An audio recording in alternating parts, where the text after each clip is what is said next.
सम्राट अशोक, मौर्य वंश के महान राजा, अपने जीवन के शुरुआती वर्षों में एक कठोर और युद्धप्रिय शासक थे। उनकी सबसे प्रसिद्ध विजय कलिंग युद्ध थी, लेकिन इस युद्ध ने उनके जीवन को पूरी तरह बदल दिया। जब अशोक ने कलिंग पर विजय प्राप्त की तो वहां की भूमि पर खून की नदियां बह रही थीं। लाखों सैनिक और निर्दोष नागरिक मारे गए थे।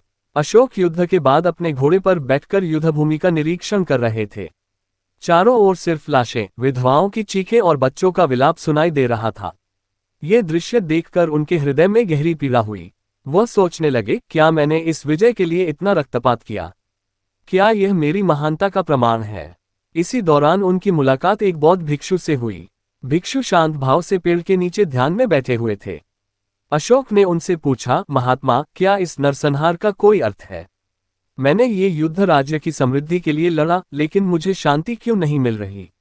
भिक्षु ने मुस्कुराते हुए कहा, राजन, सच्ची शांति दूसरों के जीवन को नष्ट करने से नहीं, बल्कि उन्हें संवारने से मिलती है।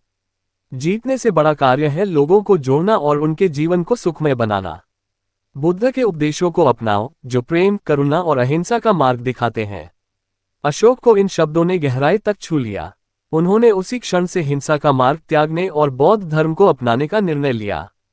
उन्होंने अपने शासनकाल में कई बौद्ध स्तूपों का निर्माण कराया, अहिंसा और धर्म का प्रचार किया और समाज कल्याण के लिए कार्य किए। कलिंग युद्ध के बाद अशोक का परिवर्तन। कलिंग युद्ध के बाद अशोक ने धम्म का पालन करना शुरू किया। उन्होंने प्रजा की भलाई के लिए अस्पताल, जलाशय और सड़कों का निर्माण कराया। अशोक के राजकीय आदेश अशोक स्तंभों पर अंकित किए गए, जो आज भी उनके न्याय और मानवता के प्रतीक हैं। सीख।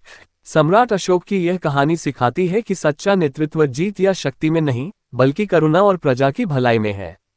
अहिंसा, प्रेम और दूसरों की सेवा का मार्ग अपनाने से जीवन में वास्तविक शांति मिलती है।